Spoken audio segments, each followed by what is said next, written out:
আসসালামু আলাইকুম এভরিওয়ান। আজ থেকে আরও এক সপ্তাহ আগে আমার বড় একটা ভিডিও আপলোড দিয়েছিল যে ওই সংসার আর করবে না, আমাকে ডিভোর্স দিয়ে দিবে। তারপরে আরও বেশ কিছু কথা। আর এই এক সপ্তাহ যাবৎ ছোটো বউ একা একা ব্লগ করতেছিল। আপনাদের খুব বেশি প্রশ্ন আসতেছে যে বড় বউ কোথায়, তারপর আমি এই টপিকে কিছু বলতেছি না কেন। আসলে আমরা তো প্রায় 1 বছর ধরে ব্লগ করি, যদিও 1 বছর তো এখনও 3-4 মাস বাকি। যাই হোক, এত দিনের মধ্যে বেশ কিছুবারই ঝামেলা হয়েছে। ঝামেলার মধ্যে আমি কোনো সময় এইসব টপিকে কথা বলতে ভালো লাগে না, কিন্তু এবারে ঝামেলাটা যেহেতু অনেক বড় এবং ওর চূড়ান্ত সিদ্ধান্তই বলতে পারেন আমাকে ডিভোর্স দিয়ে দিবে।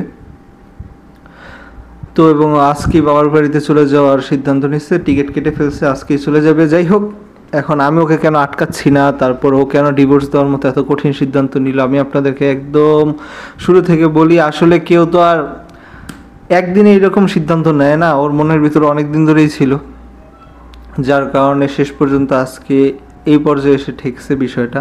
তো এখন প্রশ্ন আসতে পারে, আপনি ওকে আটকাচ্ছেন না কেন, আপনার বউ আজকে চলে যাবে, ভিডিও করতেছেন কেন? আমি আপনাদেরকে শুরু থেকে শেষ পর্যন্ত বলি, তাহলে আপনাদের সব প্রশ্ন ক্লিয়ার হয়ে যাবে।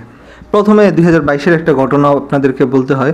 2022-এর আগস্ট সেপ্টেম্বরের দিকেই, যে সেপ্টেম্বর এই সময়টাই, তো আমি তখন ইন্টার সেকেন্ড ইয়ারে পড়ি, এইচএসসি পরীক্ষা দিব। তখনই কিন্তু আমার দুই বউ, মানে এইচএসসিতে পড়া অবস্থায় ফাইনাল পরীক্ষা দিব, আর আমার দুই বউ আর ছোটো বউ তখন 6 মাসের প্রেগনেন্ট।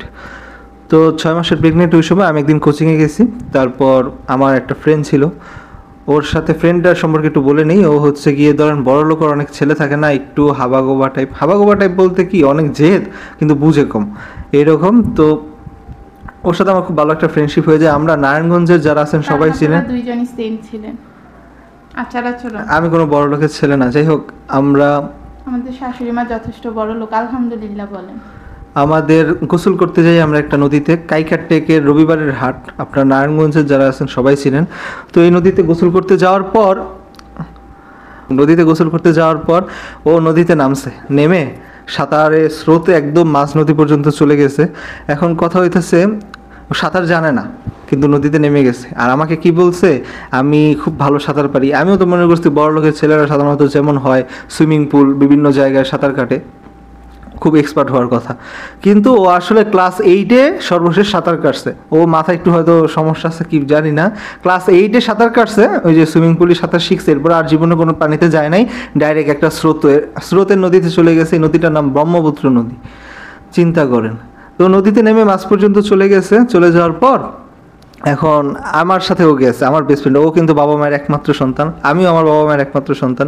তো যাই হোক, বুঝি বাবা মায়ের কেমন লাগবে এবং ওরে তো বাঁচাইতেই হবে।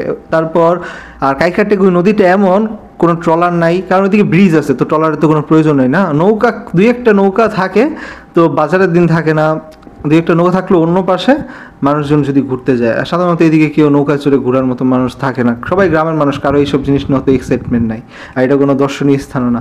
যাই হোক, কোনো ট্রলার তো নাই, ও মাঝ নদীতে চলে গেছে। এখন বাঁচাই কী করে, আমি তখন মাথা কাজ করতেছে না, আমিও ওর সাথে সাথে নেমে গেছি। নেমে মাঝ নদী পর্যন্ত যাইতে পারছি কোনোভাবে, ওর পর্যন্ত আল্লাহর রহমতে আমি খুব তাড়াতাড়ি ওর কাছে চলে গেছি। কিন্তু যাওয়ার পর ও আমারে এমনভাবে চুবনি দিচ্ছে এবং আমারে জড়ায় ধরে তারপর ঘুষি কিল মেরে আমার একদম কাহিল করে ফেলছে। মানে তখন আমি বাধ্য হয়ে ওর থেকে ছুটে আরেক দিকে চলে যাই। এবং আমার যে এতটা দুর্বল করে ফেলছে, আমার প্ল্যান তো ছিল আমি সামনেই থাকবো, অত দূরে যাব না, আমি যতটুকু সাঁতার পারি অতটুকু যথেষ্ট। কিন্তু মাঝ নদীতে গিয়ে স্রোতের এত স্রোত, তারপর ও আমাকে পুরো দুর্বল করে ফেলছে। এই তো ওর থেকে ছুটতে আর আমাকে মেরে। অনেক ভালো সাঁতার পারে এমনটা না, কিন্তু মোটামুটি পারে। হ্যাঁ, যতটুকু পারি আমি সাইডে থেকে আবার ফিরে আসার মতো যথেষ্ট। কিন্তু ওর এই কারণে আমি তো পুরো দুর্বল হয়ে গেছি, এবং আমারও একদম মরে যাওয়ার মতো অবস্থা। এই কথাটা কেন বলতেছে আপনারা একটু পরেই বুঝবেন। মরে যাওয়ার মতো অবস্থা। আল্লাহর রহমতে এইসব কিছু কিন্তু কেউ কাউকে বাঁচানোর সাহস করে না। ও যেহেতু আমার বেস্ট ফ্রেন্ড, এবং বেস্ট ফ্রেন্ডকে বাঁচানোর জন্য আমার ছোটো বউ তখন 6 মাসের প্রেগনেন্ট, আর বড় বউ সম্ভবত প্রেগনেন্ট, কিন্তু আমরা তখনও জানি না। তো যেটা বলতেছিলাম, নদীতে বাঁচাতে যাই এবং আমার কাইল করে ফেলে, আমারও মরে যাওয়ার মতো অবস্থা। দুইজনই ওই জায়গায় মরে যাওয়ার মতো অবস্থা। তবে একদিকে ওই দিন যদি মারা গেলে দুজনেরই যেতে হইতো, বেঁচে থাকলে দুজনই বেঁচে থাকতে হইতো, কারণ একজন মারা গেলে আরেকজনের লাইফটা, আরেকজনের বাবা মা একদম হেল্প করে ফেলতো। কারণ জানেনি, একমাত্র সন্তান, বলতো আমি নিয়ে কোনো ষড়যন্ত্র করে এই কাজ করছি ইত্যাদি ইত্যাদি। আবার আমার ফ্যামিলি ওর এইভাবে দোষারোপ করতো। যাই হোক, তখন কয়েকটা ছেলে তারা আর কি কাজ করে, তো মাশাআল্লাহ ভালোই স্ট্রং, বাঁচাতে গেছে আমাদেরকে। ওর কাছে গেছে 4-5 জন, আমার কাছে আসছে একজন। আপনারা আমাকে দেখে বুঝেন কিনা, আমার হাইটটা কিন্তু মোটামুটি 6 ফিট, তো বুঝতে পারতেছেন স্বাস্থ্যটা একটু ভালো। 6 ফিটের বেশি। আচ্ছা, ওর স্বাস্থ্যটা ভালো, তো আমার কাছে আসা দরকার ছিল বেশ কিছুদিন। আমি একটু দূরে যাওয়ায় আমার কাছে কেউ যায় না, আমার কাছে মাত্র একজন গেছে। তো গিয়ে ওই ছেলে আমার কোনোভাবে ধরে রাখতে পারতেছে না, ওর হাতে থাকা অবস্থায় আমি ডুবে যাইতেছি। আল্লাহর রহমতে ওই দিন একটা ট্রলার ছিল ওই জায়গায়, মানুষজন রিজার্ভ করছে অনেক দূরে কোনো একটা অনুষ্ঠানে যাবে। গ্রামে কিন্তু এই জিনিসটা হয়, অনেক দূরে দূরে বিয়ে খেতে গেলে ট্রলারে করে অনেকে লঞ্চ ভাড়া করেও যায়। তো ওই দিন এমন একটা ট্রলার ভাড়া করছিল, ওই ট্রলারের মানুষজন, এটা আমার লাইফের সবচেয়ে ভয়ঙ্কর ঘটনা। যাই হোক, ও আমার ট্রলারটা শেষ পর্যন্ত আমাদের বাঁচাতে আসে। ট্রলারের মানুষটা একটা বুদ্ধিমানের কাজ করছে, ও আর কি সামনে কিন্তু ছিল আমার বেস্ট ফ্রেন্ডটা, আমি ছিলাম অনেকটা দূরে চলে গেছি। ট্রলারটা ফার্স্টে আমাকে বাঁচাইতে গেছে, ওকে একটা ট্রলারে থাকে একটা গ্লান বা ওই যে তেলের গ্লান থাকে না 5 লিটারের, একটা দিয়ে আমার কাছে আসছে, আমারে বাঁচাইতে আসছে। যদি আমার বাঁচাইতে না আসতো, আমি মাত্র 30 সেকেন্ড ধরেন আর বাকি আছে আমার মরার, আমার মৃত্যুর একদম কাছে। আমি বারবার বুঝতে পারতেছি, পানি খাইতেছি, ডুবে যাইতেছি, ওর হাতে থাকা অবস্থা আবার উঠতেছি, আর মাত্র 30 সেকেন্ড সর্বোচ্চ আমি বেঁচে থাকবো। তো ট্রলারটা আলহামদুলিল্লাহ আমার কাছে আসছে। ওই দিন কোথা থেকে ট্রলার আসছে, ট্রলার থাকে না ওই যে অনুষ্ঠানের কারণে। তো এটা আল্লাহর একটা রহমত। মানে আমি আমার 2টা বাচ্চার একটা বাচ্চাকেও দেখতে পারতাম না, আর ছোট বউয়ের সাথে সংসারের জীবনে মাত্র 7-8 মাস চলে, আর বড় বউয়ের সাথে। যাই হোক, তো আলহামদুলিল্লাহ ওই দিন বেঁচে যাই। তো এই কাহিনীটা কেন টান দিলাম, ট্রলারটা আমার কাছে আসে, তারপরে আমাকে উঠায়, আমাকে ওই লোক এমন অবস্থা পানি টানি খেয়ে আমি বাড়ি হয়ে গেছি। ভাই, ট্রলারের মানুষটা বলতেছে, ভাই আমি আপনাকে উঠাতে পারবো না, আপনারই কষ্ট করে, যতটা কষ্ট করে উঠতে হবে আপনারই বেশি জোরটা দিতে হবে। গাইজ, ভিডিওর মাঝে কয়েকবার কাট পড়তে পারে, কারণ পুরো বড় ভিডিও একসাথে সেভ হয় না, ছোট ছোট করে 5-10 মিনিট করে সেভ করতে হয়। যাই হোক, যে জায়গায় ছিলাম ট্রলারে শেষ পর্যন্ত আমি একা একাই উঠতে পারি, তারপর ওরে বাঁচাই। আলহামদুলিল্লাহ সবচেয়ে বেশি খারাপ অবস্থা হয় আমার বাঁচাতে গিয়ে আমি বেশি খারাপ অবস্থায় পড়ে গেছি, পুরো রাস্তা বমি করতেছিলাম, কারণ আমারে তো মারছে, ওরে তো আর কেউ কিছু করে নাই, মেয়ের একদম কাহিল করে ফেলছে, মানে দস্তাদস্তি প্রচুর পরিমাণে। যাই হোক, শেষ মানে পর্যন্ত এতটাই বোকা, বুঝতেও পারতেছে না যে ধরবে কিভাবে, যে বাঁচাইতে গেছে তারও কাহিল বানাই ফেলছে। হ্যাঁ, আমার আচ্ছা যাই হোক, তো তখন আলহামদুলিল্লাহ ওই দিন বেঁচে যাই। এই ঘটনাটা আমি কেন বললাম, তখন না আমার মাথায় একটা জিনিসই ঘুরতেছিল, আমার ছোটো বউ কিন্তু তখন প্রেগনেন্ট, আর বড় বউ যে প্রেগনেন্ট আমি কিন্তু জানি না, আমরা কেউ জানি না, তখন প্রেগনেন্সি টেস্ট করা হয়নি, আর এর আগে কিন্তু ওর একবার মিসক্যারেজ হয়েছে। তো ছোটো বউ প্রেগনেন্ট থাকা অবস্থা আমার ছোটো বউয়ের কথা পুরোটা সময় একবারও মাথায় আসে নাই, মাথায় শুধু চলতেছিল বড় বউয়ের কথা। বড় বউ যদি এই জায়গায় থাকতো, ও তো একদমই সাঁতার পারে না, আমি তো সাঁতার পারি তাই বাঁচাতে গেছি, একদমই সাঁতার পারে না, কিন্তু তারপরও নেমে যাইতো, কোনো কিছু চিন্তা করতো না। আশেপাশে নৌকা আছে, আমি একটু নৌকা খুঁজি, আরও কিছু মানুষকে বলি, বাসায় ফোন দেই, কিচ্ছু চিন্তা করতো না, ওই জায়গায় নেমে যেতে সবার আগে ও মারা যাইতো। মানে আমার বড় বউ এতটাই পাগল, যারে ভালোবাসে একদম মন থেকে ভালোবাসে, আর কোনো কিছু সহ্য করতে পারে না, খুবই হাইপার হয়ে যায়, খুবই এক্সট্রিম লেভেলে চলে যায়। তো বুঝাইতে পারলাম আমি আপনাদেরকে, আমি শুধু একটা জিনিসই চিন্তা করতেছিলাম ওই দিন, আল্লাহ বাঁচাইছে এই জায়গায় আমার 2 বউয়ের বড় বউ ছিল না, বড় বউ থাকলে নিশ্চিত ও সবার আগে মারা যেত, আমার বাসা থেকে নেমে যাইতো এবং ওরে স্রোতে সহজেই বাসা নিয়ে যেত, সাঁতারের কিচ্ছু পারে না কিন্তু তারপরেও নামতো, এটা একদম গ্যারান্টি আমি। তো এই হচ্ছে গিয়ে কথা, আমি বুঝাতে চাইলাম বড় বউ মানুষটা কেমন, ওর প্রতি আমার বিশ্বাসটা কেমন, আর ও কোনো কিছু সহ্য করার ক্ষমতাটা কেমন, পারে না সহ্য করতে। ও খুবই নরম মনের একটা মানুষ, খুবই নরম মনের মানুষ। আপনারা কিছুদিন যাবত একটা কমেন্ট করতেছেন যে ছোট বউকে মানুষজন বেশি ভালোবাসে, সংসারে সবাই বেশি প্রায়োরিটি দেয়, এই কারণে ও আর কি বড় বউ সংসার ছেড়ে চলে যাচ্ছে। এটা কোনোদিনই সম্ভব না। ছোট সতীনকে কিন্তু ওরা কীভাবে সতীন হয়েছে সেটা আপনারা 2 সতীনের লাইফ হিস্ট্রি নামে একটা প্লে লিস্ট আছে, সেখানে 54 মিনিটের 1 ঘন্টার একটা ব্লগ আছে, আপনারা ওইটা দেখবেন, দেখলেই বুঝতে পারবেন কীভাবে সতীন হয়েছে। এরকম গল্প পুরো পৃথিবীতে নেই, বলতে গেলে বড় বউয়ের মতো, আমার বড় বউয়ের মতো মানুষও পুরো পৃথিবীতে নাই। এত ভালো মনের একটা মানুষ, এমন মানুষ হয় না। ও 4 বছর ধরে ওরা 2জন সংসার করতেছে, হিংসা নিয়ে কোনোদিন সম্ভব। আর বড় বউকে ভালোবেসে সতীন বানাইছে, ও ওর লাইফ থেকে সর্বোচ্চ স্যাক্রিফাইসটা করছে এই সতীন হওয়ার জন্য। গল্পটা দেখলেই আপনারা বুঝবেন, অবশ্যই দেখে আসবেন। আমাদের চ্যানেলে আর কোনো ভিডিও আপনি দেখেন না দেখেন, সতীন হওয়ার গল্পটা অবশ্যই দেখবেন। যাই হোক, যেটা বলতেছিলাম, ছোট বউ 6 মাসের প্রেগনেন্ট, তারপরে ওর কথা আমার মাথায় কিন্তু একদমই নাই। এটা তুমি আবার কষ্ট পেও না, যেটা সত্যি কথা, আমি আর কি ঘটনা বোঝানোর জন্য বলতেছি। মাত্র আমার সাথে সংসার শুরু হয়েছে, যাই হোক, বাচ্চা সম্পর্ক তো অত ভালো ছিল না হ্যাঁ শুরুর দিকে, যে আমার কথা মাথায় আসবে এটা নিয়ে এত খারাপ লাগার কিছু নেই।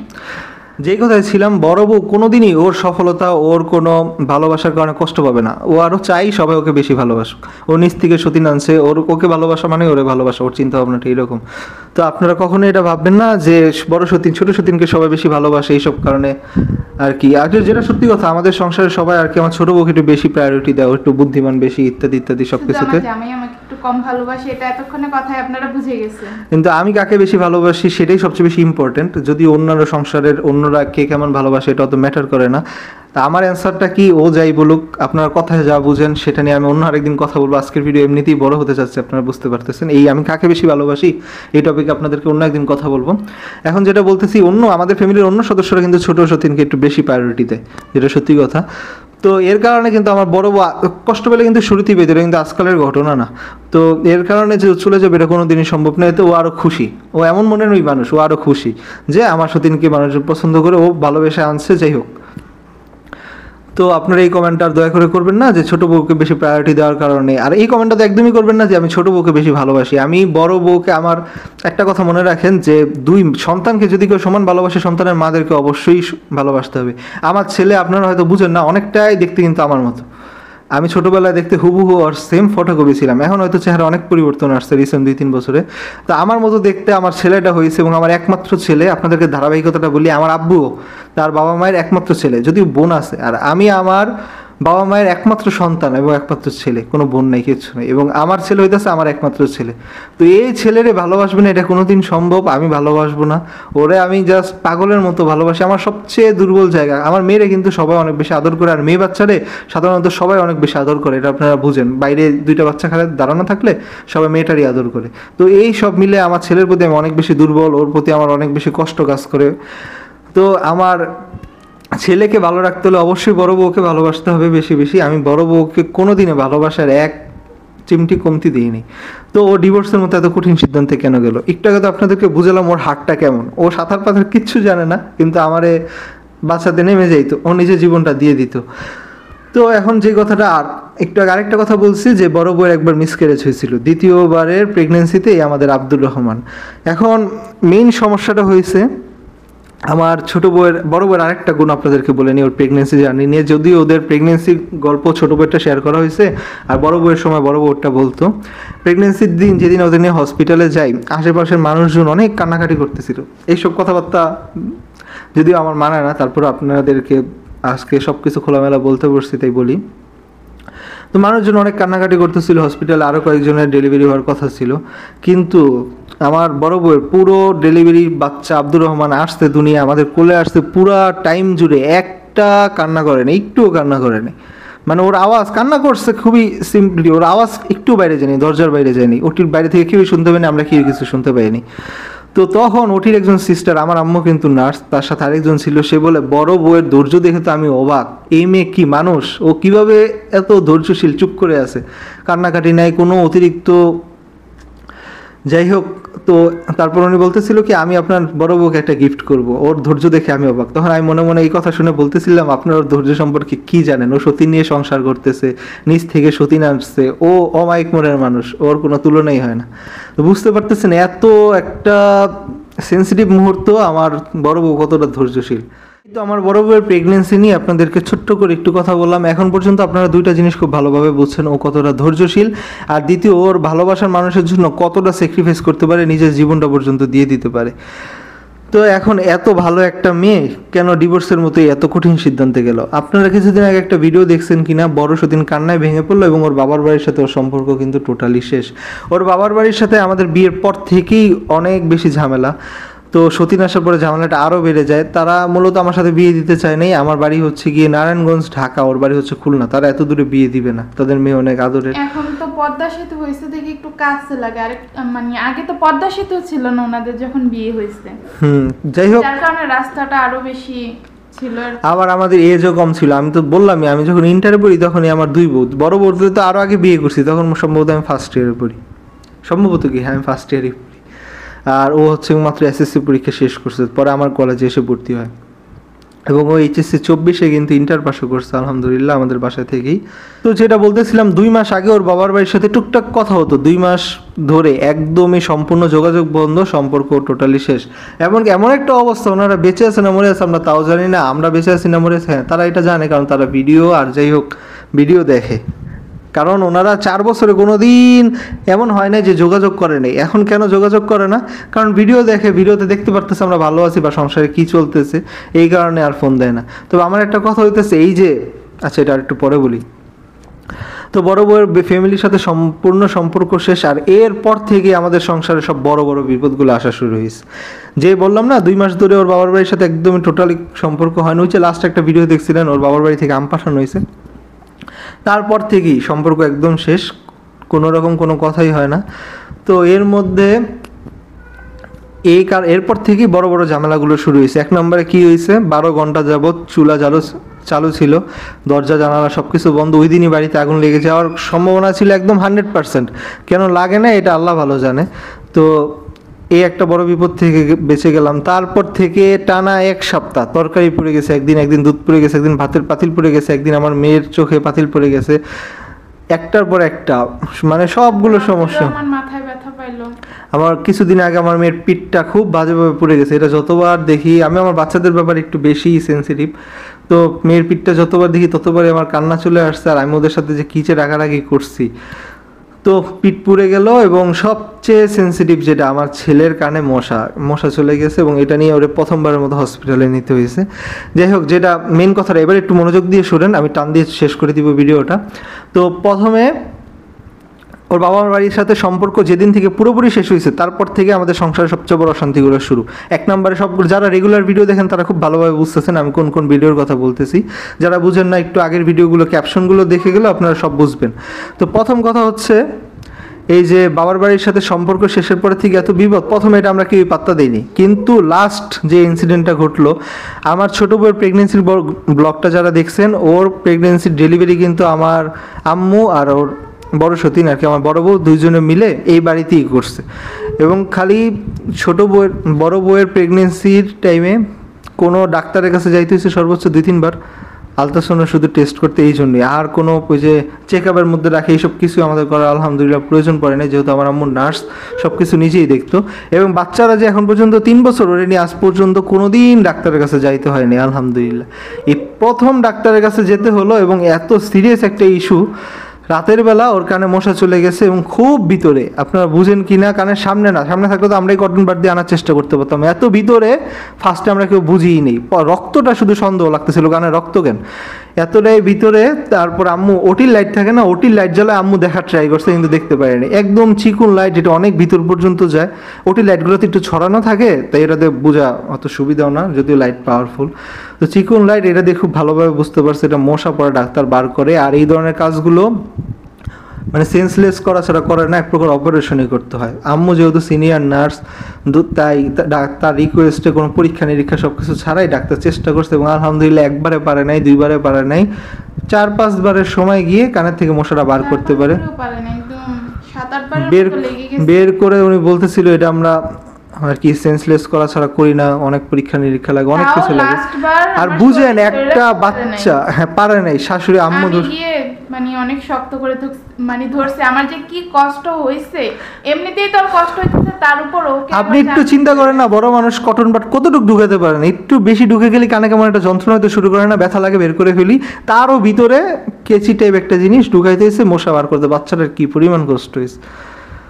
তো এই কষ্টটা সহ্য করার মতো না। আপনারা এই ক্লিপটা দেখতে পারবেন কোন জায়গায়, আপনারা হয়তো অনেকে দেখেন নাই, বড় সতীন ডিভোর্স দিয়ে দিল, এই ব্লকের কোন পর্যায়ে, মাঝের দিকে এই ক্লিপটা আছে।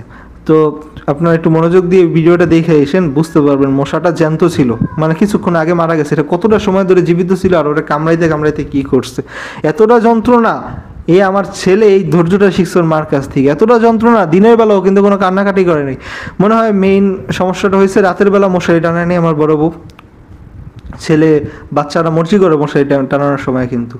আর এই মশার জন্য যে আমি কি করছি, মশার নেট, অ্যারাসোল, তারপর কি জানি এটা লিকুইড, কয়েল, কোনো কিছু বাদ নেই, সব কিছু আছে। তারপরেও হ্যাঁ মশার ব্যাট সব কিছু আছে, তারপরেও মশারি টানাতে আলসামি করার কারণে এত। আর আমাদের নারায়ণগঞ্জে কিন্তু অনেক মশা, তার কারণে আমি এত কিছু আনছিলাম, কিন্তু এটা নিয়ে শেষ পর্যন্ত এত বড় একটা অ্যাক্সিডেন্ট হইলো। মানে বাবার আর কত কষ্ট হয়েছে, এবং ওই জায়গায় কানে আবার একটা হসপিটালে গিয়ে আবার ব্যথা পেয়েছে, মাথায় বাড়ি খেয়েছে। এটা ওই যে বদনজরের ব্লগে আপনাদেরকে সবগুলো ক্লিপ দেখানো হয়েছিল, আজকে তো আমি শুধু মুখে বলতেছি, ওই জায়গায় আপনারা দেখতেও পারবেন, লাস্ট কয়েকটা ব্লগ আপনারা দেখবেন, সব কিছুই বুঝতে পারবেন। যাই হোক, এবার মূল কথা, এই যে হসপিটালে নিয়ে গেলাম প্রথমবারের মতো, 3 বছর আমাদের বাচ্চাদেরকে নিয়ে কোনো সময় হসপিটালে যেতে হয়নি, এই প্রথম যাইতে হইলো, তাও একটা অপারেশন করার মতো পরিস্থিতি নিয়ে। তো এই সব কিছুর পিছনে মূল সমস্যাটা কখন শুরু হয়েছে, বড় বউয়ের বাবার বাড়ির সাথে যেদিনকে থেকে সম্পর্ক শেষ তারপর থেকেই এত বড় বড় ইনসিডেন্ট। আগে কোনোদিন আমাদের সংসারে এসব কিছু হয়নি। এই থেকেই ওর ধারণা ওর বাবা মায়ের মনে কষ্ট দেওয়ার কারণে, এত বড় ঝামেলা হওয়ার কারণেই বিশেষ করে সব ভুলগুলো ওর হাত ধরেই হইতেছে এমন হওয়া। তো এই থেকেই চিন্তা আসছে যে ওর বাবার বাড়িতে যাবে। আর বাবার বাড়িতে যাওয়ার মানে কি, আমি একটু আগে ওর ভাইয়ের কথা বলছি কিনা খেয়াল নেই, ওর ভাই কিন্তু আজ পর্যন্ত চায় না আমাদের সংসারটা থাকুক। আর আমার ছোট বউয়ের ফ্যামিলির কেউই চায় না। আর আমার বড় বউয়ের ফ্যামিলি হয়তো মা যথেষ্ট ভালো মানুষ, ঠান্ডা প্রকৃতির মানুষ, কিন্তু ভাইয়ের আমার থেকে কয়েক বছরের বড়, 5-6 বছরের বড়, তো বুঝতে পারতেছেন বয়স খুব একটা বেশি না। তো রাগী মানুষ সংসারটা বোন এই জায়গায় কন্টিনিউ করুক এখন পর্যন্ত চায় না। তো এই হচ্ছে কি মেইন সমস্যা বাবার বাড়িতে গেলে। আর ওর ভাই কিন্তু ওর সংসারটা পুরোপুরি মেনটেন করে সব কিছু চালায়। বাবা তেমন মুরব্বী মানুষ, তেমন কিছু একটা করে না, ওনার কথা সংসারে খুব একটা আছে। যাই হোক, এখন এই হচ্ছে গিয়ে ভয়, বাবার বাড়িতে গেলে ডিভোর্সের কথাটা এই জায়গায় না হলে বাবার বাড়িতে যাইতেই পারে, মাপ চাইতে যেতেই পারে, কিন্তু বাবার বাড়িতে গেলে সমস্যাটা এই জায়গায় হবে। এখন ও আজকে বাবার বাড়িতে যাওয়ার সিদ্ধান্ত নিচ্ছে, আমিও দেখতে চাই। এখন একটা কথা আছে, কথাটা হচ্ছে আমার বড় বউয়ের বাবার বাড়ি কিন্তু সব কিছুই জানে। এই যে এখন এত বড় বড় সমস্যা হচ্ছে তারা জানে না, সবই জানে, কিন্তু একটা ফোন দেয়নি। আমার শাশুড়ি কিন্তু তার বংশেই একটাই ছেলে, তার মেয়েরও বিয়ে হয়েছে, কিন্তু এই জায়গায় মেয়ে হয়েছে। যাই হোক, সব মিলে আব্দুর রহমানের প্রতি তাদের একটা ভালোবাসা আছে। কিন্তু আব্দুর রহমানকে নিয়ে যে হসপিটালে গেলাম জীবনের প্রথম, আর এত বড় একটা ঘটনা গেল, ছেলেটার কান রক্ত রক্ত, সারাটা রাত কষ্ট হয়েছে। কি বলবো, একটা ফোন দেয় নাই। তো ওই বাড়িতে যাওয়াকে আমার বড় বড় কোনোভাবে ঠিক, কিন্তু তার ভিতরে যে একটা ভয়, বাবা মার মনে কষ্ট দিছে, এই কারণে বারবার এমন হইতেছে, তাই মাফ চাইতে যেতে চায়। আর মাফ চাইতে গেলে তো বললামই ওর ভাই মেইন সমস্যাটা করতে পারে। তারা এই ভিডিওটা দেখবে আমি জানি। যাই হোক, এখন কথা হচ্ছে আমিও এখন বড় বউয়ের সাথে আমি এতদিন কিছু বলি নাই, আমি এতদিন কিন্তু ভিডিওতে কোনো মুখ খুলি নেই, আজকে খুললাম। এবং বড় বউ সব কথা শুনবে, হয়তো পাশের রুম থেকে শোনাও যাচ্ছে। এখন কথা হচ্ছে এটা আমিও দেখতে চাই ও যাইতে পারে কিনা। আসলে ও বাবার বাড়িতে আজকে তো টিকিট কেটে ফেলছে, যাবে, বের হোক। ওর বাবা মা যত যাই হোক, বাবা মার মনে কষ্ট দেওয়ার পর থেকে এই সমস্যাগুলো হয়েছে। আপনারা একটা ভুল কী করেন জানেন, অনেকেই এই ভুলটা করেন যে বিয়ের আগে বাবা মার কথা প্রায়োরিটি দেয় না, ভালোবাসার মানুষকে বিয়ে করে। আর বিয়ের পরের কিন্তু ওই ভালোবাসার মানুষটাই হাজব্যান্ডের কথা প্রায়োরিটি দেওয়াই মেইন, হাজব্যান্ডের মনে কষ্ট দেওয়াটাই মেইন সমস্যা। বাবা মার কথা কিন্তু তখন মানা ফরজ না, মানা বাধ্যতামূলক না। তো বিয়ের পরে বাবা মার প্রতি ভালোবাসা অনেক বেশি উতলায় ওঠে, আর বিয়ের আগে বয়ফ্রেন্ডের প্রতি। কিন্তু আসলে হওয়া ছিল, উচিত ছিল উল্টা, বিয়ের পরে ভালোবাসার মানুষের প্রতি সব ভালোবাসা থাকবে, আর বিয়ের আগে থাকবে বাবা মায়ের প্রতি।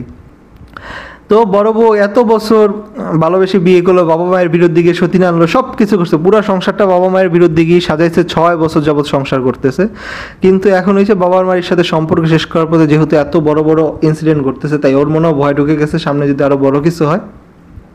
আমি তাদের কাছে মাফ চাই, কারণ যেই ঘটনাগুলো ঘটছে, আরও বড় বড় কয়েকটা ঘটনা ঘটছে যেগুলো আপনার এই কদিন ছোটো বউ শেয়ার করছে।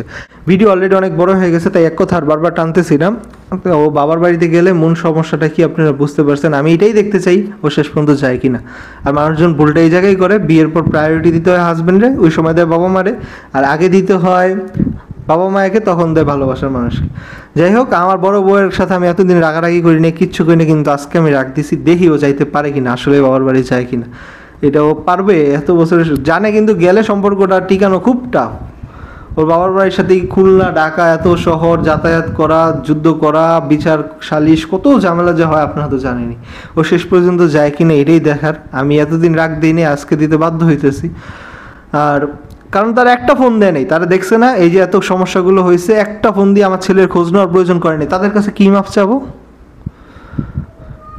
বলেন? যত যাই হোক, বাবা মা কি পারে এই নাতি, একমাত্র নাতির এত সমস্যার মধ্যে একটা ফোন না দিয়ে থাকতে? 2 মাস যাবৎ কোন ওনারা বেঁচে আছে না মনে আছে তাই জানি না, কিন্তু ওনারা আমাদের সব খবর তো জানে, এবং আমরা ফোন দিলেও ধরে না, ব্লক করে রাখছে নাম্বার। এমন অবস্থা, এত রাগ কিসের বাবা মায়ের আমি বুঝি না। 6 বছর সংসারের পর ছোটোখাটো একটা জিনিস নিয়ে তারপরে এতগুলো অশান্তি। আমরা প্রত্যেকটা মানুষ, কিছুদিন আগেও, 1 মাস আগেও প্রত্যেকটা মানুষ ঘরের মধ্যে অসুস্থ, সবার, আমার আব্বু আম্মু সব প্রত্যেকে, শুধু বাকি ছিল আমার ছোটো বউ অসুস্থ হওয়া, শেষ পর্যন্ত ও অসুস্থ হয়ে যায়। মানে একটা মানুষ নাই দেখার মতো আমাদেরকে। এই অবস্থা, তার একটা ফোন দেয় না, তার একটা মানুষ আসে নাই। এই আমার ছেলেকে নিয়ে হসপিটালে গেলাম, অপারেশন করার মতো অবস্থা, তাও তারা একটা ফোন দেয় নাই। এই বাবার বাড়ির কাছে কেন মাপ চাইতে যাবে? আমি এতদিন ওয়েট করতেছিলাম তারা ফোন দেয় কিনা। একটা সপ্তাহ হয়ে গেল, তারা আজ পর্যন্ত ফোন দেয় নাই, কেমন আছে জানতে চায়। 1 সপ্তাহ যাবৎ কিন্তু বাচ্চারাও আমাদের ভিডিওতে থাকে না, আব্দুর রহমান কিন্তু নাই, বড় বউ নাই, তারা 1 সপ্তাহ ধরে কিন্তু তাদের মেয়েকেও ভিডিওতে দেখে না, কিন্তু তারা কোনো কেয়ার করার প্রয়োজন করে না। যাই হোক, তাদের কাছে কেন মাপ চেতে যাবে? এতদিন আমি নিয়েছি, আচ্ছা যাও, বাবার বাড়ি গেলে তো সমস্যা নেই, আমিও সাথে যাব, এই ধরনের মাইন্ডসেটটাই ছিল। যাও দেখি, আমি যাবো আবার নিয়ে আসবো। কিন্তু এখন তো আমি যাবোই না, প্রশ্নই আসে না। আমার ছেলে যে একটা খোঁজ নিল না, তার কাছে আমি কেন মাপ চেতে যাব? তার বাড়িতেই বা কেন যাবো? এই হচ্ছে গিয়ে কথা। দেখি ও যাইতে পারে কি না। আজকে তো যাবে, যাক, দেখি ওর কতটা সাহস হয়েছে। আমি তো এখন আর যাবো না। আর আমি প্রথম দিন ভিডিওটার আগের মাথায় বা যে কোনো অনেক ডিপ্রেশনে গিয়ে করে ফেলছে, কিন্তু এখন তো এত এক সপ্তাহ পার হয়ে গেছে, এখন তো আর রাগারাগির কিছু নাই। ও পাগল পাগল হয়ে রয়েছে, ডিপ্রেশন। ছেলে তো এখন আলহামদুলিল্লাহ অনেকটাই সুস্থ, আলহামদুলিল্লাহ সুস্থ। তো ছেলেকে তো নিতে পারবেই না, প্রশ্নই আসে না। আমার ছেলেকে তো ছাড়া আমি এক মুহূর্ত থাকতে পারবো না। ও ছেলেকে ছাড়া আসলেই যাইতে পারে কিনা, আর আমি তো যাবো না। প্রথম দিন যে ভিডিও করছো ওইটা বাদ, আজকে হইতেছে মেন কথা, আসল কথা। দেখি ও যাইতে পারে কিনা।